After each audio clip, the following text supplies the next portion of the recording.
Online ক্লাসে উপস্থিত শিক্ষার্থীরা আশা করি সুস্থ আছো এবং ভালো আছো। স্বাস্থ্যবিধি মেনে ঘরে অবস্থান করছো। আমি প্রফেসর হুসনিয়ারা খাতুন তোমাদের মাইক্রোবায়োলজি পড়ার এবং আজকের মাইক্রোবায়োলজির টপিকস হলো মাইক্রোবিয়াল গ্রোথ বা অণুজীবের বৃদ্ধি।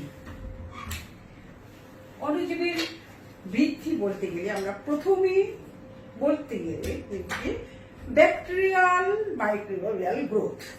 অণুজীব বলতে তোমাদের যে সিলেবাসের অন্তর্ভুক্ত বিভিন্ন গ্রোথ ডেভেলপমেন্ট অনেক ইম্পর্টেন্ট ডিজিজ ইত্যাদি দরকার ম্যাক্সিমাম আমরা ব্যাকটেরিয়া সংক্রান্ত। আমি তোমাদের ব্যাকটেরিয়া পড়িয়েছি, পুরো চ্যাপ্টারটা ধরে পড়িয়েছি এবং ব্যাকটেরিয়ার ডিটেলস সম্পর্কে তোমরা জেনেছো। আজকে আমরা ব্যাকটেরিয়া মাইক্রোবিয়াল গ্রোথ অণুজীবের বৃদ্ধি হলো আমরা ব্যাকটেরিয়ার গ্রোথ সম্পর্কে আলোচনা করব। ব্যাকটেরিয়া এক কোষী অণুজীব, আদিকোষী। এখানে গ্রোথ বলতে গ্রোথ বা বৃদ্ধি বলতে একটা কোষের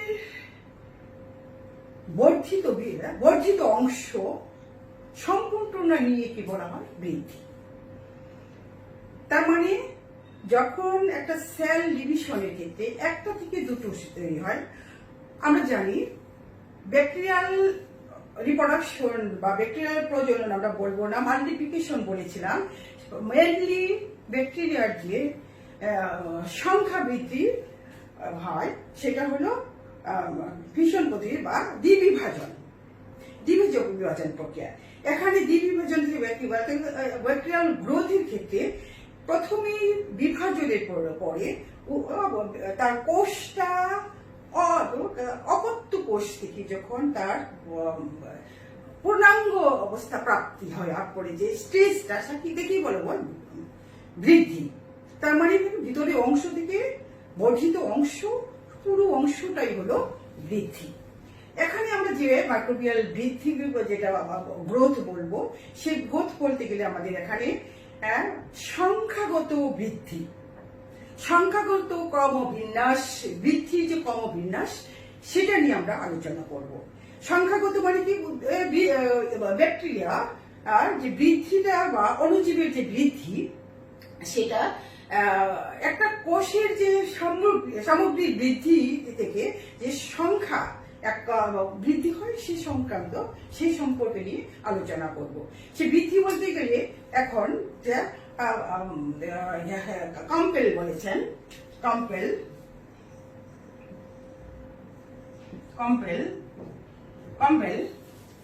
উনি বিজ্ঞানী বলেছেন যে বৃদ্ধির সম্পূর্ণ ভারসাম্যযুক্ত বৃদ্ধি।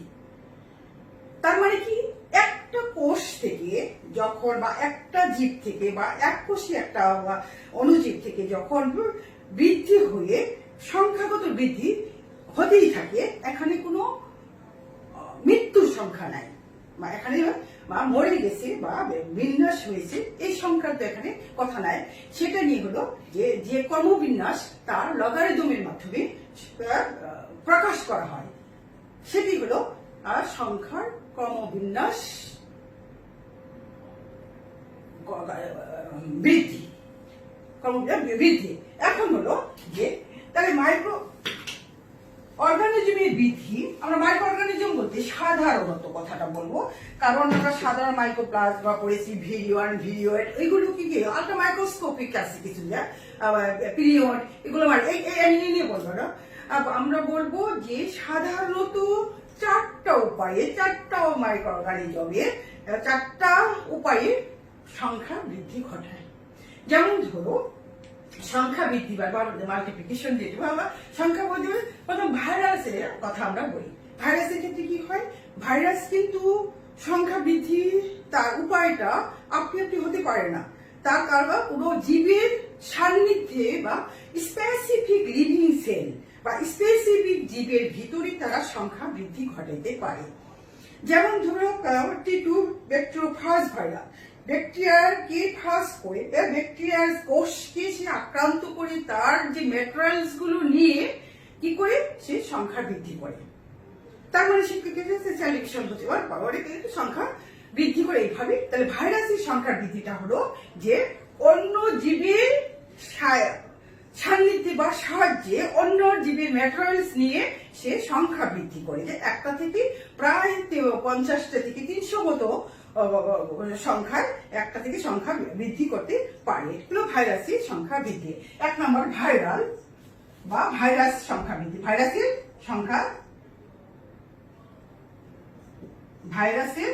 সংখ্যা বৃদ্ধি।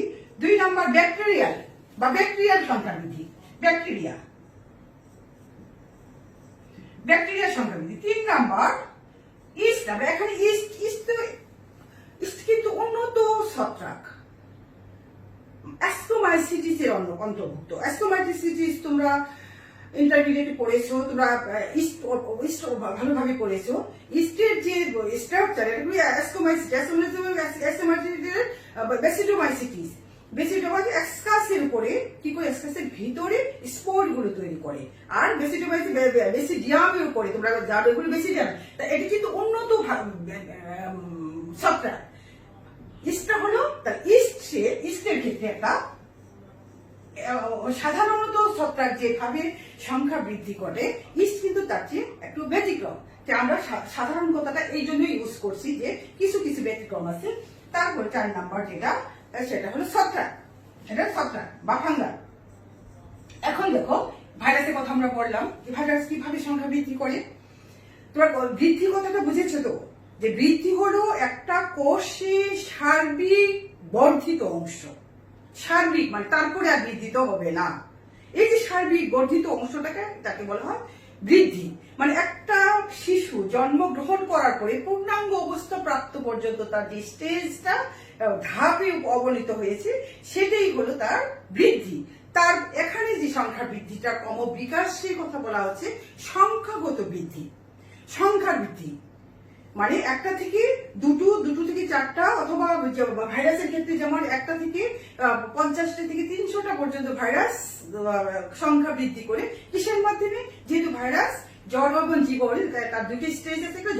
স্পেসিফিক লিভিং সেলে সে কি আক্রান্ত করে এবং সেখান থেকে তার ম্যাটেরিয়ালস দিয়ে সে কি করে সংখ্যা বৃদ্ধি করে।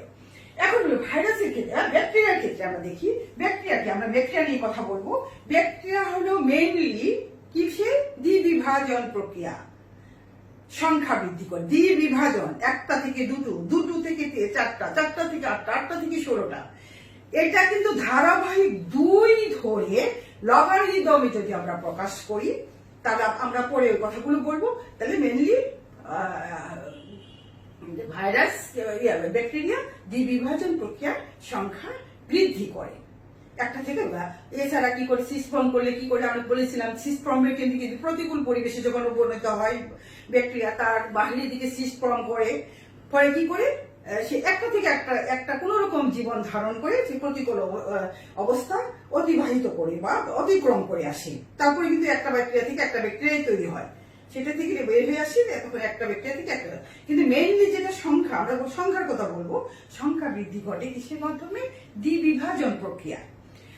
3 নম্বর ইস্টের ক্ষেত্রে, ওই যে আমি বলেছিলাম ছত্রাকের, যদিও ইস্ট ছত্রাক উন্নত ছত্রাক, তোমরা ছত্রাক কাকে বলে জানো, আমি ওই দিকে যাবো না। ছত্রাকের বৈশিষ্ট্য, শৈবাল ছত্রাকের মধ্যে পার্থক্য তোমরা পড়বে এবং পড়েছো।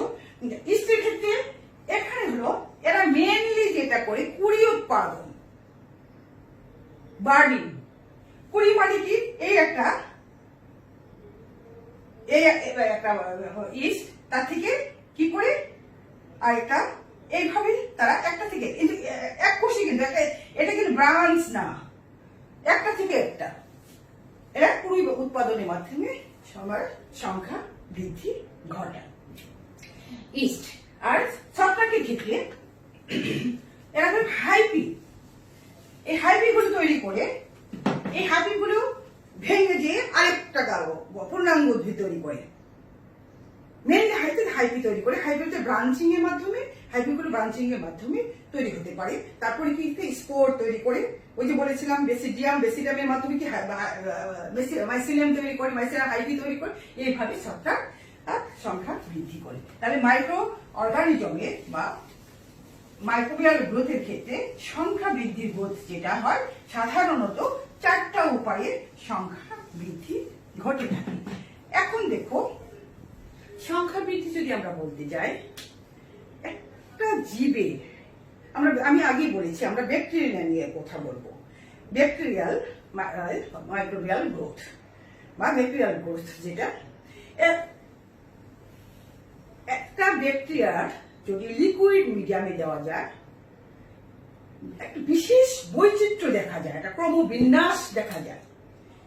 কিভাবে ক্রমবিন্যাস? যদি তুমি ওখানে যদি একটা ফিক্সড ম্যাটেরিয়ালস দিয়ে দাও, ম্যাটেরিয়ালস মানে কি বলবো, খাবার, মিডিয়াম এবং তার ভিতরে খাবার যদি একটা নির্দিষ্ট সময় পর্যন্ত দেওয়ার পরে খাবার তো খাবে, মাল্টিপ্লাই করবে তাহলে কি মাল্টিপ্লাই করতে তাদের মধ্যে খাবার প্রতিযোগিতা দেখা দিবে, কেউ বেশি খাবে, কেউ যে পাবে না সে মরে যাবে। আবার মরে যাওয়ার পরে কি হবে, মিডিয়ার ভিতরে কি টক্সিন সিক্রেট হবে, পিএইচ ভেরি করবে, ইত্যাদি ইত্যাদি। এই সমস্ত কারণগুলো দেখা গেলে যে মাইক্রোবিয়াল গ্রোথের ক্ষেত্রে 4টা ফেজ দেখা যায় বা 4টা দশা দেখা যায়। আমরা 4টা দশা তোমাদের পরীক্ষায় আসি, তোমরা পড়বি ভালো করে এবং গ্রাফ করে পড়বি। কিভাবে 4টা দশা? একটা হলো লগ ফেজ। তাহলে আমি কি বলছি যে ফেজ অফ দশা বা ফেজ অফ মাইক্রো অর্গানিজম কিংবা মাইক্রো অর্গানিজমের 4টা ফেজ। আমরা কি বলেছি যে আমরা আলোচনা করব কাকে ধরে, সব মাইক্রো অর্গানিজম ধরে না, কাকে, ব্যাকটেরিয়াকে। আমরা ব্যাকটেরিয়াকে নিয়ে কথা বলবো। ব্যাকটেরিয়া নিয়ে যখন কথা বলবো তারা কি করে 4টা ফেজ দেখায়। একটা 4টা ফেজে বলে কি দেখা থেকে আমরা এটা যদি স্টাডি করতে যাই, বিভিন্ন দশাগুলো যদি দেখতে চাই, মাইক্রোস্কোপের স্টাডি করি, তাহলে কি করতে হবে, সলিড মিডিয়া থেকে তাকে নিয়ে এটা করবো। কিন্তু আমরা কি করবো, একে চাষ করার জন্য বা আবাদ করার জন্য একে সিলেক্ট করা হয় কি লিকুইড মিডিয়াম। আমি তোমাদের মিডিয়াম পড়াবো, বিভিন্ন ধরনের মিডিয়াম আবাদ মাধ্যমগুলো পড়াবো পরবর্তীতে। এখন আমরা পড়াচ্ছি যেটা একটা মিডিয়াম বলতে বুঝতে পেরেছো? মিডিয়াম মানে মাধ্যম মানে কি, যেমন গাছের মাধ্যম কোথাও মাটি যদি শুধু মাটিতে যদি কোনো নিউট্রিয়েন্ট না থাকে তাহলে কিন্তু গাছ বাঁচবে না। যে গাছের জন্য যে নিউট্রিয়েন্ট দরকার সেই নিউট্রিয়েন্ট গুলো মাটিতে সংযুক্ত করতে হবে। মাটিটা জাস্ট সে ওখানে অবস্থান করা মিডিয়া মাধ্যম হিসাবে, মাটিতে কিন্তু সার না পেলে গাছ বাঁচবে না। ঠিক তেমনি মাইক্রো অর্গানিজমের ক্ষেত্রে মিডিয়া তৈরি করতে হয়। মিডিয়াকে জায়গার জেল দিয়ে কিভাবে করতে হয় সেটা আমরা পরে বলবো। ওর ভিতরে নিউট্রিয়েন্ট দিতে হয়। তো এখন liquid media, solid, semi solid এবং লিকুইড, 3 ধরনের মিডিয়া আছে। একটা সলিড, যেটা সলিড বুঝতে পারছো, শক্ত যেটা, আর সেমি সলিড একটা তত্ত্ববিদ্যার মতো, আর একটা লিকুইড হলো পানির মতো সমস্ত নিউট্রিয়েন্ট দিয়ে যখন মিডিয়া তৈরি করা হয়। এখানে আমরা এই 4টা ফেজ দেখার জন্য আমরা কি করবো, লিকুইড মিডিয়ার ভিতরে যদি দেখা যায়, ব্যাকটেরিয়াকে রাখা যায়, একটা ব্যাকটেরিয়ার 4টা দশা দেখা যায়। কি দেখা? 1 নম্বর ফেজ লিকুইড সঙ্গে সঙ্গে 1 নম্বরটা হলো ল্যাগ ফেজ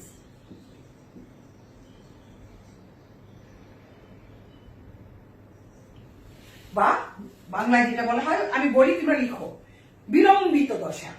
ল্যাগ ফেজ মানে বিলম্বিত দশা। 2 নম্বর লগ ফেজ, বিভাজিত দশা। এগুলো এখানেই মান দিয়ে তারপরে বিভাজিত সংখ্যা বৃদ্ধি দশা, স্টেশনারি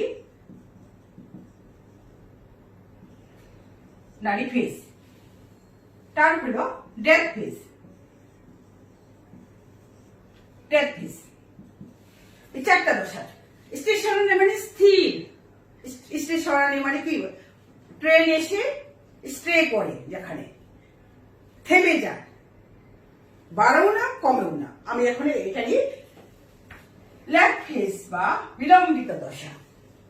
তোমরা কথা বলো, তবে আমরা ফেজ গুলো আঁকবো। বিলম্বিত দশার ক্ষেত্রে কি হয়, যখন একটা সেল বিভাজিত হয়ে দুটো, আমরা ব্যাকটেরিয়ার ক্ষেত্রে আমরা জানি দ্বিবিভাজন প্রক্রিয়ায় বিভাজিত হয় সংখ্যা বৃদ্ধি করে, মেনলি দ্বিবিভাজন প্রক্রিয়া বিভাজিত হওয়ার পরে বা কি এটাকে আমরা যেহেতু এটা কি কি কোন ধরনের জীব কি সেলের উপর ডিপেন্ড করে আমরা কোথায় রেখেছি একে মনেরা গ্রুপে।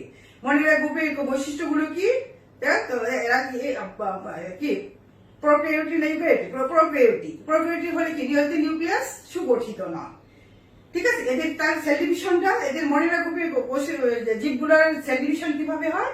অ্যামাইটোসিস। এই অ্যামাইটোসিস মানে দ্বিবিভাজন টিউশন পদ্ধতিতে ব্যাকটেরিয়াটি কি করে একটা থেকে দুটো যখন সে একটা কোষ থেকে মাদার সেল থেকে ডটার সেল তৈরি করে, ডটার সেল প্রথমে অপত্য একটা থেকে দুটো তৈরি হলে সেলটা ছোট হয়, ইমেচিউর অন্যান্য বর্ধিত অংশগুলো তৈরি হয় না, আস্তে আস্তে সেটা তৈরি হয়। নিউট্রিয়েন্ট যত নিউট্রিয়েন্ট পাবে, খাবার পাবে, সে বর্ধনটা ভালোভাবে হবে, পরিপুষ্টভাবে হবে।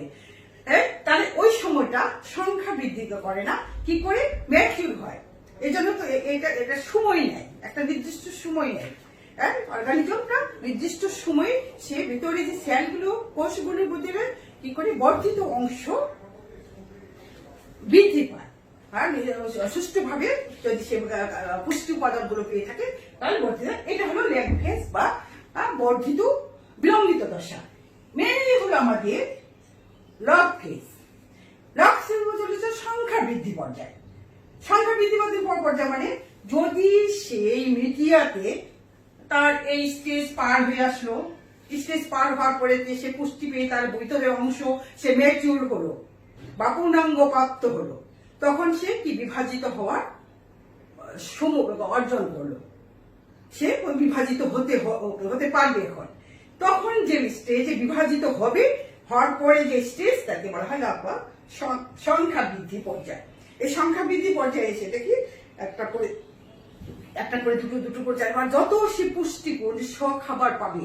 তার মানে তুমি কি একটা লিকুইড মিডিয়াতে তুমি কিছু অর্গানিজম নিয়ে তুমি স্টাডি শুরু করেছো। ধরো এখানে আমি 300 অর্গানিজম আছে, সেই 300 অর্গানিজম নিয়ে আমি কাজ করব। এই 300 অর্গানিজমের ভিতরে শিখে করবে এই 4টা ফেজ দেখাবে বা এই 4টা দশা সে দেখাবে। এখানে কিন্তু আমি আগে বলেছি যে সংখ্যা বৃদ্ধি বা এখানে কোনো অর্গানিজম প্রাথমিক স্টেজে মারা যায়নি বা মরবে না। আবার আমার বর্ণনা অনুযায়ী আমি যে সংখ্যা নিয়েছি সেই সংখ্যা নিয়ে এগুলো আমরা কি এই ফেজগুলো দেখাবো। আচ্ছা, এখন হলো সংখ্যা বৃদ্ধি পর্যায়ের ক্ষেত্রে তাহলে কি হবে? একটা থেকে দুটো এই সংখ্যা বৃদ্ধির সময়গুলোকে আমরা যদি যদি সর্বদাই হয়, মানে দুইটা সংখ্যা যদি সর্বাধিক মানে একটা থেকে দুইটা করে হচ্ছে, একটা থেকে দুটো থেকে চারটা, চারটা থেকে আটটা থেকে 16টা, 16টা থেকে 32টা, 64টা, এরকম ধারাবাহিক মানে দুটো মাল্টিপ্লাই মানে ডবল হচ্ছে। এই যে ডবল কি আমরা যদি 2 ধরে লগ ধরি, লগ 2 হিসাবে যদি ফিক্সড করা হয়, সর্বোচ্চ ধরে থাকে এই সংখ্যাটা কি করে লগারিদমে আমরা প্রকাশ করি, তাহলে লগারিদম 3 তাহলে এই ফেজটা সুষ্ঠুভাবে দেখা যাবে। তাহলে কি হবে? আমরা লগ ফেজে সংখ্যা অর্গানিজম মারা না গেলে কিভাবে দেখা যাবে? তো স্টেশনারি আমি পরে লগ ফেজ নিয়ে কথা বলবো, এখন আমি স্টেশনারিটা গেল। তারপরে যখন সে মাল্টিপ্লিকেশন হওয়ার পরে সংখ্যা বৃদ্ধি হওয়ার পরে যদি আমি পুষ্টি উপাদান আবার সাপ্লাই দিই, তাহলে কিন্তু এই মাল্টিপ্লাইটা ওই যে 30টা অথবা 32টা নিয়ে শুরু করেছিলাম সেটা কিন্তু মাল্টিপ্লাই করতেই থাকবে। আর যদি সেখানে আমি আবার লিকুইড মিডিয়া আবার পুষ্টি উপাদান যদি এখানে সাপ্লাই না দেওয়া হয়, তাহলে এই নির্দিষ্ট মিডিয়ার ভিতরে কি করবে? অর্গানিজম গুলো খাবার অভাব দেখা দিবে। খাবার অভাব দেখা দেওয়াতে তারা খাইতে পারবে না, কারণ তুমি দিয়েছো 30টা অর্গানিজমের জন্য খাবার, সেখানে যদি তুমি খাবার আর না দাও, সেখানে যখন 30 দোকানে 60টা হয়ে গেল, কি প্রতিযোগিতা শুরু হয়ে গেল, 60 দোকানে যখন 120টা হলো, তখন কি হবে? আবার আবার যখন 60 ডবল, তাহলে কি হবে? কিছু অর্গানিজম মারা যাবে, বা আবার কিছু অর্গানিজম মারা যাওয়ার পরে কি তুমি যদি পুকুরে মাছ মরে যায়, একটা পুকুরের ভিতরে যদি খাদ্য কিছু মাছ মারা গেল, কিছু মাছ তাহলে কি পুকুরে কি হবে? যে ওয়াটার পলিউশন, ঠিক না? ওয়াটার পলিউশন হলে কি হবে? পুকুরে পিএইচ ভ্যারি করবে, বিভিন্ন ধরনের কন্টামিনেশন হবে। সেইখানে ওই মিডিয়া ক্ষেত্রে ওই যে তুমি যে মিডিয়াটা দিয়েছো, যেটা তুমি স্টাডি শুরু করেছো, সেখানে কি করবে, ওখানে বিভিন্ন ধরনের অর্গানিক ব্যাকটেরিয়া গুলো মারা যাবে যে হারে মারা যাবে, যা তৈরি হবে সমান সমান স্টে করবে, স্টেশনারি মানে স্টে করবে।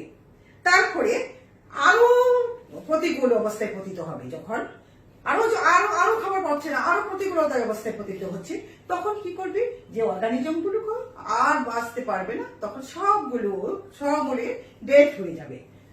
যে হারে সে মাল্টিপ্লাই করেছিল লগ ফেজে যেভাবে করবে সেই হারে। কথাটা বুঝতে পেরেছো হয়তো বা? এখন দেখো, আমরা যদি এই ল্যাগ ফেজকে আমরা লগারিদমের মাধ্যমে প্রকাশ করি, এই স্টেজ আমরা দেখতে পাই। আমরা একটা ক্যালকুলেশন করব। এখন দেখো, একটা গ্রাফ দেখি। এখন আমরা সময়, আমি বলেছিলাম প্রত্যেকটা অর্গানিজমের সংখ্যা বৃদ্ধির টাইম একটা নির্দিষ্ট ফ্যাক্টর। টাইম অনুযায়ী এক একটা অর্গানিজমের বা এক একটা ব্যাকটেরিয়া, শুধু আমি ব্যাকটেরিয়ার কথাই বলি, যে ব্যাকটেরিয়া থেকে এক একটা স্পেসিফিকের ক্ষেত্রে আলাদা আলাদা, যেমন ইকোয়ালাইয়ের ক্ষেত্রে কত থাকে, 15 থেকে 20 মিনিটের মধ্যে সীমাবদ্ধ থাকে। আমি যদি ইকোয়ালাইয়ের নিয়ে কথা বলি, তাহলে ইকোয়ালাইয়ের ক্ষেত্রে যদি সময়, তাহলে সময় কোথায়, আমি মিনিটে ধরবো, মিনিট, সময় মিনিট, বিভাজন মানে সেল বিভাজন, বিভাজন সংখ্যা। তারপরে যদি আমি কি বলা হয়, জ্যামিতিক হার। আমি কি বলেছিলাম, জ্যামিতিক হার কেন ধরা হচ্ছে, এখানে আমরা লগারিদমে কনভার্ট করবো, কেন, ওই যে দুটো করে হচ্ছে, ডাবল হচ্ছে, সেটাকে জ্যামিতিক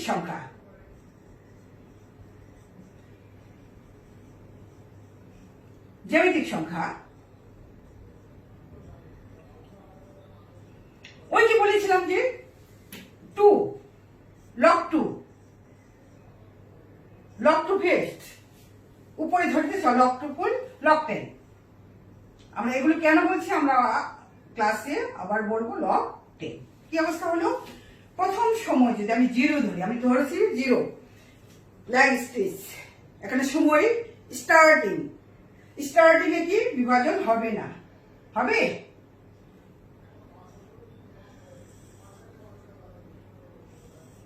তাহলে বিভাজন না হলে কি, জ্যামিতিক হার 0, এখানে লগ বিভাজন 0, লগ 0, তাহলে কি হবে 0.0। আমরা কি বলেছিলাম, যে ইকোয়ালাইকে নিয়েছি, ইকোয়ালাইয়ের সময় হলো 50 থেকে 20 মিনিট। 50 থেকে 20 যদি মিনিট হয়, তাহলে 20 মিনিট দিলাম, তাহলে বিভাজন হচ্ছে। বিভাজন হলে কি হবে, একটা যদি আমি নেই, তাহলে কি হবে, দুটো হবে না? বিভাজন হয়ে কটা হবে, বিভাজন নাম্বার 1, বিভাজন নাম্বার 1, এক নাম্বার 1 মানে ফার্স্ট জেনারেশন। একটা কোষ যখন বিভাজিত হয়ে দুটো তৈরি করে, তাহলে দুটোতে যখন উপনীত হলো, তখন কত, ফার্স্ট জেনারেশন। তারপরে দুটো থেকে যখন 4টা হলো, সেকেন্ড জেনারেশন। তারপরে 4টা থেকে যখন 8টা হবে, তখন থার্ড জেনারেশন। তোমরা কিন্তু জানো। তাহলে কি জ্যামিতিক হার কটা হলো, তাহলে ফার্স্ট একটা যদি আমরা নেই, একটা মানে মনে করছি যে একটা অর্গানিজম, তাহলে কি হবে, দুটো তৈরি হবে কি, তাহলে লাগবে কি 1। এখানে কি লগারিদমের ক্ষেত্রে হবে, এইটা মনে রাখবে। আমরা যখন অঙ্ক করব, তখন তোমাদের জেনারেশন টাইম খুবই ইম্পর্টেন্ট, তোমরা তখন দেখতে পাবে, জেনারেশন টাইমের ক্ষেত্রে দেখতে পাবে। এখন দেখো 2, তাহলে সময় কি, এই যে 20 মিনিট, বিভাজন 1 থেকে ম্যাচুরিটির, ওই আমি বলেছিলাম ল্যাগ ফেজ। ছেলেরা একটু খেয়াল করো, তাহলে বুঝতে পারবে। এই ল্যাগ ফেজটা যখন কন্টিনিউ করবে, ল্যাগ ফেজ করতে কি, সময় আবার 20 মিনিট দিবে না, প্রত্যেকটা কোষে আবার 20 মিনিট দিবে। 20 হলে কত হবে, 20 মিনিট 40 মিনিট। সেকেন্ড বিভাজন 40 মিনিট হলে সেকেন্ড বিভাজন, ছেলেরা খেয়াল করো, সেকেন্ড বিভাজনের ক্ষেত্রে কি হবে? সেকেন্ড বিভাজনের ক্ষেত্রে এখানে কি জ্যামিতিক হার কত হবে? জ্যামিতিক হার ডবল হয়ে যাবে 2। এখানে কি এর সমান একটা ডবল হবে, মানে একটা করে মাল্টিপ্লাই করলো অক্টেনে একটা, প্রত্যেক ধাপে ধাপে অত স্টেজ চলবে। তাহলে কত হবে? 0.602। বুঝতে পারছো কিনা? একটু খেয়াল করো, সময় আমরা একটা টুইস্ট করে নিয়েছি কার ক্ষেত্রে? এই কয়লার ক্ষেত্রে কোনো একটা মানে 50 থেকে 20 মিনিটের মধ্যে ব্যাকটেরিয়া মারাকে মাল্টিপ্লাই করে কি কোন ধরনের ব্যাকটেরিয়া? ইকলাই ব্যাকটেরিয়া। আমি 20 নিলাম, 50-র মধ্যে অন্য ফ্র্যাকশন না নিয়ে আমি নিয়েছি 20। তাহলে 20 হলে কি সময় হলো 20 লাগবে। প্রথমে কি 0 সময়, যখন স্টার্টিং হলো 0 সময়, যেহেতু বিভাজন 0, বিভাজন হলে বিভাজন শুরু হয়নি, তারপরে কি হবে? জ্যামিতিক হার 0 এবং 0 হবে। এখন দেখো একটা স্টেজে বলতে 20 মিনিট পরে সে কি বিভাজন শুরু করেছে। তাহলে 20 মিনিটের পরে যদি বিভাজন শুরু হয়, তাহলে বিভাজন সংখ্যা 1। জ্যামিতিক সংখ্যা কি? আবার আমরা জানি যে ব্যাকটেরিয়া কি করে? একটা থেকে দুটো তৈরি হয়। আমরা যদি মনে করি নিই ব্যাকটেরিয়া একটা, সাধারণত ব্যাকটেরিয়া আমরা যখন পরবর্তী পড়বো তোমাদের তখন তোমরা বুঝতে পারবে যে একটা থেকে দুটো হবে, দুটো হলো। তাহলে লগ ফেজ 1 এখানে 1 এটা, আর লগ 10 তোমরা জেনে রাখতে হবে যে ফিস্ট এটার থেকে ডাবল হবে না, যোগ হয়ে যাবে। এখান থেকে একটা যোগ, তারপরে আবার। তাহলে থার্ড আমরা যদি ধরি, তাহলে কি এখানে কত? 20 মিনিট 60 মিনিট, কারণ 20 মিনিট পরে আবার হবে থার্ড। তাহলে বিভাজন 3, তারপরে এখানে কি হবে? 8 হয়ে যাবে। 4টা ছিল, 4টা থেকে 8টা হবে। এখানে 3, এখানে কি হবে? এখানে হবে 0.902। এগুলো কিন্তু তোমাদের 3। এটার সঙ্গে পয়েন্ট হবে, এটার সঙ্গে মাল্টিপ্লাই করবে। তাহলে এখান থেকে 80 যদি হয়, বিভাজন 4 আর 2 × 16 কত হবে? 4। এখানে একসঙ্গে 3 যোগ করো, কত হবে? 4 0 3 1 2, তাই নাকি? আবার যদি কত হবে? 100, একই অবস্থা 5, তাহলে কি 32 64, এইভাবে কিভাবে মাল্টিপ্লাই করবে। তাহলে আমাদের এই যে লগ ফেজ, এই ঘটনাটা কোথায় ঘটে? লগ ফেজে। কারণ লগ ফেজে কি করে? শুধু সংখ্যা বৃদ্ধি করে। সংখ্যা কখন বৃদ্ধি করবে? যখন তুমি খাবার পর্যাপ্ত পরিমাণে পুষ্টি তুমি আর্টিফিশিয়ালি পোষ করবে। আমরা কন্টিনিউয়াস মিডিয়াম আমরা পড়বো, পরবর্তীতে তোমরা দেখতে পাবে যে এই জিনিসগুলো, এটা কিন্তু সমস্ত জীবকুলের ক্ষেত্রে, অর্থাৎ সমস্ত জীবকুলের ক্ষেত্রে কিন্তু এই ফেজটা দেখা যায়। একটা নিয়ে যদি তুমি স্টাডি করো, যেমন একটা মানুষের লাইফ নিয়ে যদি স্টাডি করো, তাহলে কি হবে? মানুষ যখন জন্মগ্রহণ করে তার এক ধরনের হরমোনাল সিক্রেশন হয়, তার ডেভেলপমেন্ট হয়। যখন পূর্ণাঙ্গ প্রাপ্ত হয় তখন এক ধরনের হরমোন সিক্রেশন হয়, তার লাবণ্যতা হয়। তারপরে সে কি করে? তারপরে আবার যখন বয়স বেড়ে যায়, চুল পাকতে শুরু করে, স্কিন গুলো কি করে করে যেতে থাকে। একজন মানুষের ক্ষেত্রে বা অ্যানিমেলের ক্ষেত্রে ফাংশনটা হলো কি? হরমোনাল, অথবা হায়ার প্লান্টের ক্ষেত্রে হলো হরমোনাল। আর এখানে আমরা যখন মাইক্রোঅর্গানিজমের ক্ষেত্রে করবো, তখন দেখবো এদের পুষ্টি উপাদান যদি ঠিকভাবে প্রদান না করা হয়, তাহলে সংখ্যা প্রতিবেদন লগ ফেজটা কি করবো? 3 নম্বর ফেজ এবং 4 নম্বর ফেজ শো করবে। 3 নম্বর ফেজ স্টেশনারি ফেজ শো করবে এবং ডেথ ফেজ শো করবে। এখন দেখো, তাহলে আমরা লগ ফেজের ফার্স্ট জেনারেশন এই জিনিসটা কেন বলে, কারণ আমরা মেদ যখন করব তোমরা তখন বুঝতে পারবে। তাহলে ফার্স্ট জেনারেশন কি হবে?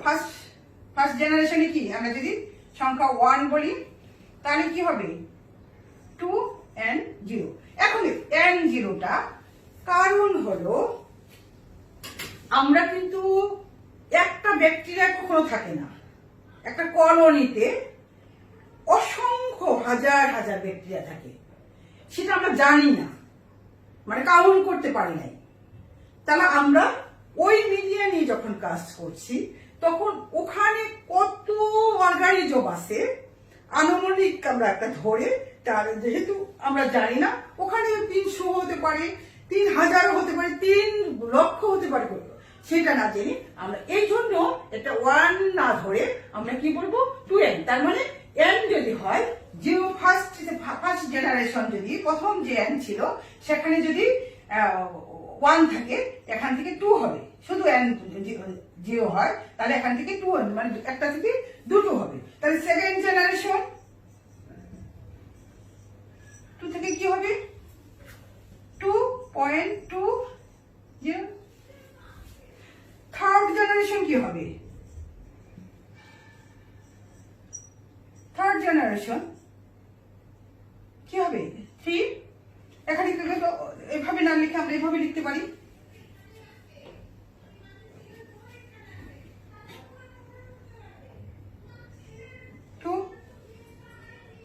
তাহলে কি হবে, এখানে যদি 2n হয় 0, তাহলে আমরা এখানে কি করতে পারি 2 3n। তোমরা এগুলো ভালো জানো, তোমরা জানো।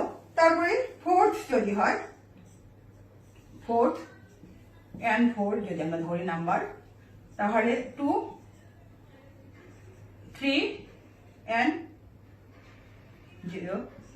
তাহলে আমরা এটাকে যদি টার্ম আরেকটা স্কোয়ারে চলে যায় তাহলে কি হবে 4n। তোমরা বই পড়ে বুঝতে পারবে না তো এরকম।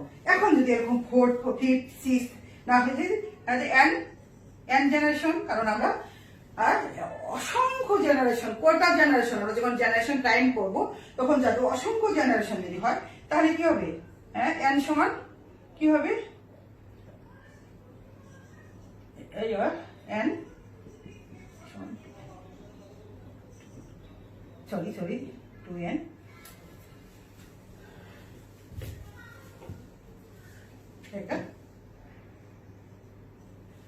বুঝতে পারছো না ছেলেরা, একটু খেয়াল করতে হবে এই জিনিসগুলো, তোমাদের খুবই ইম্পর্টেন্ট। তাহলে ফার্স্ট জেনারেশন এইভাবে তারা লগ ফেজে ব্যাকটেরিয়া কি করে মাল্টিপ্লায়ার সংখ্যা বৃদ্ধি করে, যদি সে সংখ্যা কোনো মৃত্যু না ঘটে, তা মরে না যায়, তখন তারা কি এটা শো করবে। আর যদি মরে গেলে তো গ্যাপ হবে, দুটো থেকে যদি একটা মরে যায় তাহলে দুটো থেকে একটা থেকে দুটো হবে, তাহলে তো গ্যাপ পড়ে যাবে। আমরা মনে করে নিব যে ওই ফেজটা তখনই শো করবে যখন আমরা স্টাডি করার ক্ষেত্রে, ল্যাবরেটরিতে রিসার্চ করার জন্য আমরা লিকুইড মিডিয়াম ইউজ করি এবং কয়টা ব্যাকটেরিয়া কাউন্ট করে তারপরে এই স্টাডি করেছিলেন। এই স্টেজ 4টা স্টেজ তারা দেখতে পেয়েছিলেন। 4টা স্টেজের মধ্যে লগ ফেজ দেখেছিলেন যে ব্যাকটেরিয়া যখন কালচার করলো তখন ব্যাকটেরিয়ার কোনো সংখ্যা বৃদ্ধি ঘটে নাই, যা ছিল তার, কিন্তু সেগুলো কি গ্রোথ হচ্ছিল, তার ওই গ্রোথ গুলো যেমন সার্বিক গ্রোথ, ব্যাকটেরিয়া বড় হচ্ছিল, পুষ্টি নিচ্ছে, বড় হচ্ছে, মানে পূর্ণাঙ্গ প্রাপ্ত হচ্ছে। তারপরে পুনঃপ্রাপ্ত হলো, যখন বয়স্ক হলো তারপরে সে কি মাল্টিপ্লিকেশন করবে, সংখ্যা বৃদ্ধি। আর মেনলি সংখ্যা বৃদ্ধি করে দ্বিবিভাজন, এই দ্বিবিভাজন করে বলে লগ ফেজের সংখ্যা বৃদ্ধিটা কি করে জ্যামিতিক হারে। এই জন্য আমি জ্যামিতিক হার দেখালাম তোমাদের চার্টে, যে জ্যামিতিক হারে। তাহলে জ্যামিতিক হারটা জানলে আমরা আগামী ক্লাসে এই দেখাইতে পারবো তোমাদের যে জেনারেশন টাইম কিভাবে বের করা যায় অঙ্কের মাধ্যমে, লগারিদমের মাধ্যমে, সেটা আমরা দেখাবো। এখন দেখো, নিশ্চয়ই এটা বুঝতে পেরেছো। এখন দেখি আমরা এই যে 4টা স্টেজ,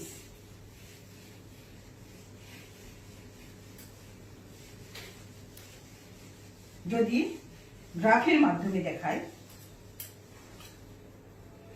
গ্রাফ করে দেখাতে চাই, তাহলে কিভাবে দেখাতে পারি খেয়াল করো এবং প্রত্যেকে আঁকো।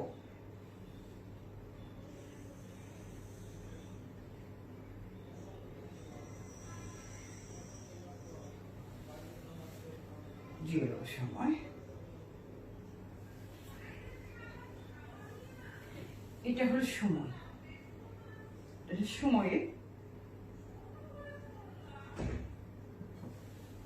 তাহলে যদি আমরা ব্যাকটেরিয়ার ক্ষেত্রে দেখি, ব্যাকটেরিয়া ক্ষেত্রে তাহলে কি ওই যে তোমাদের দেখালাম, একটা চার্ট করে দেখালাম ব্যাকটেরিয়া ক্ষেত্রে কি হয়েছিল, 20 মিনিট, 40 মিনিট, 60 মিনিট, 80 মিনিট, এরকম না, এরকম করে দেখিয়েছিলাম। যদি সে মাল্টিপ্লাই করে, তারপরে কি করবো, যদি আমি খাবার পুষ্টি উপাদানগুলো ঠিক মতো এরিয়াতে সাপ্লাই দিতে পারি না দিতে পারি, তখন কি স্টেশনারি দেখাবে। তাহলে ল্যাগ ফেজ, যে এখানে হলো সজীব কোষের সংখ্যা, লিখো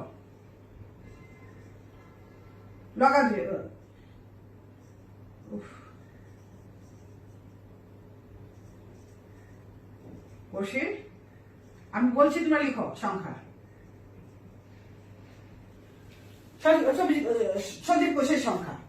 সজীব কোষ সংখ্যা হলো, এটা কি বৃদ্ধি হবে একটা নির্দিষ্ট সময় পর্যন্ত। এই সময় পর্যন্ত সে কি করবে, এই সময় পর্যন্ত সংখ্যা বৃদ্ধি করবে না, জিরো থাকবে।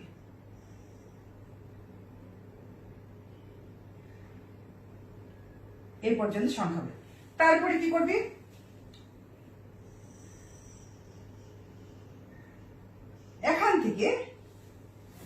এখান থেকে কি করে ল্যাগ, এটা হলো ল্যাগ ফেজ, লগ ফেজ।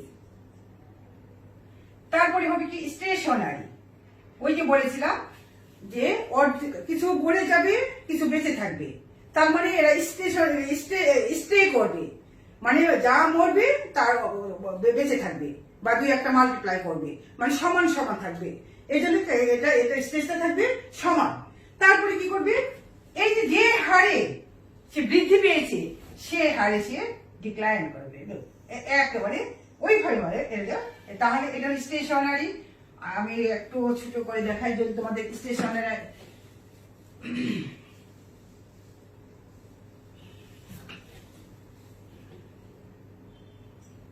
এখান পর্যন্ত যদি চলে, তারপরে তার খাবার অভাব দেখা দিবে। খাদ্য অভাব দেখা দিলে এখান থেকে সে, ছোট করে দেখি তোমরা ভালো করে রাখো, এই সময়টা দেখো, এটা হচ্ছে স্টেশনারি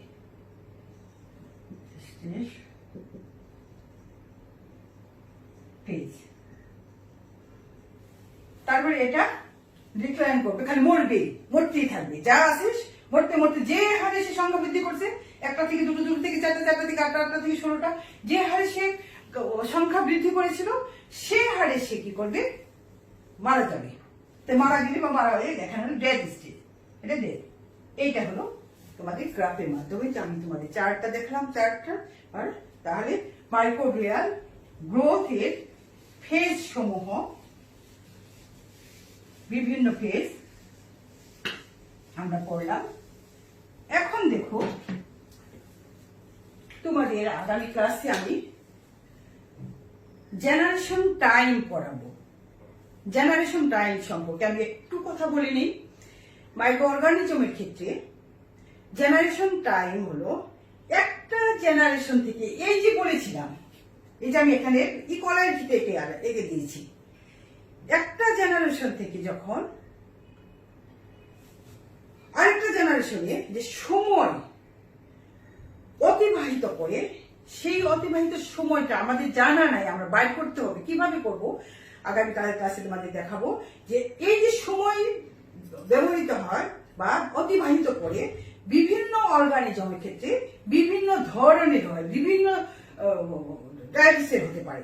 যে তোমাদের স্টার্টিং এ বলেছিলাম যে বার্ডিং এর ক্ষেত্রে, ইস্টের ক্ষেত্রে 45 মিনিট নিম্ন, তার মিনিমাম সময় লাগে একটা বার্ড তৈরি করতে এবং ম্যাচিউর হতে, সময় লাগে মিনিমাম 45 মিনিট।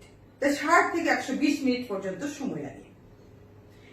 ছত্রাকের ক্ষেত্রে তেমনই কিভাবে লাগে, তেমনই বলে কয়টা, ধরো সেখানে 50 থেকে 60 মিনিট সময় লাগে। এখন এক একটা অর্গানিজমের ক্ষেত্রে এক একটা সময় অতিবাহিত করতে হয়, বা স্পেসিস টু স্পেসিস ভ্যারি করে। তাহলে আমরা যদি কোনো একটা অর্গানিজমের জেনারেশন টাইম, বা একটা জেনারেশন থেকে আরেকটা জেনারেশন আসতে ওই অর্গানিজম কতটা সময় অতিবাহিত করে, সেটা যদি আমরা নির্ণয় করতে চাই, তাহলে আমরা জেনারেশন টাইম জানতে হবে। তাহলে একটা স্টেজ থেকে বা একটা জেনারেশন থেকে বা ফার্স্ট জেনারেশন থেকে সেকেন্ড জেনারেশন যে সময় অতিবাহিত করে সেই সময়টাকে বলা হয় জেনারেশন টাইম। জেনারেশন ডেভেলপমেন্ট হার, বংশগতির সংখ্যা নির্ণয় করব। বংশগতির সংখ্যা মানে একটা অর্গানিজম বা একটা মিডিয়ামে যে আমরা অর্গানিজম চাষ করা হলো, যে সময় 1 ঘন্টা সময় নির্ধারণ করে দেওয়া হলো। এই 1 ঘন্টার ভিতরে যে যে কয়েকটা জেনারেশন অতিবাহিত করলো তা নির্ণয় করার, কোন অর্গানিজম দ্রুত করছে, বেশি করছে সংখ্যা বৃদ্ধি, কোন অর্গানিজম কম করছে, এই যে ফ্রিকোয়েন্সি, যে ফ্রিকোয়েন্সি হার, এটা হলো জেনারেশন হার। 1 ঘন্টা বোধ করে আমরা আগামী ক্লাসে এই হার নির্ণয় করবো, ফ্রিকোয়েন্সি নির্ণয় করবো, ইত্যাদি দিয়ে ইত্যাদি কিভাবে করে এই লগারিদমের মাধ্যমে। তোমরা যেটুকু পড়ালাম বাসায় ভালো করে পড়াশোনা করবে, ক্লাস প্রতিদিনের ক্লাসটা প্রতিদিন ফলো করবে। অনলাইনে ক্লাস আমি বুঝতেছি না যে ফার্স্ট ইয়ারেরা আমার ক্লাসে উপস্থিত থাকছো কি না থাকছো, আমি কাউন্ট করতে পারছি না। আশা করি ক্লাসগুলো করবে, তা না করলে তোমরা কিন্তু পরবর্তী ক্লাস এইটার সঙ্গে ইন্টার রিলেটেড, একটার সঙ্গে আরেকটা রিলেটেড। তুমি যদি আজকের ক্লাসটা গ্যাপ দাও, আগামী ক্লাসটা তোমার বুঝতে অসুবিধা হবে। তোমাকে আগামী ক্লাস নিয়ে তারপরে তোমার আজকের ক্লাস করতে হবে। সুতরাং আজকের ক্লাস যারা করবে না, আগামী ক্লাস তাদের করতে কষ্ট হবে। আজকের ক্লাস বুঝিয়ে তারপর আগামী ক্লাস তোমাদের ধরতে হবে। সুতরাং কোনো ক্লাস মিস দিবে না, বাসায় বসে থাকো, সুস্থ থাকো, স্বাভাবিক জীবন যাপন করো, এই প্রত্যাশা রেখে আমি আমার ক্লাস শেষ করছি।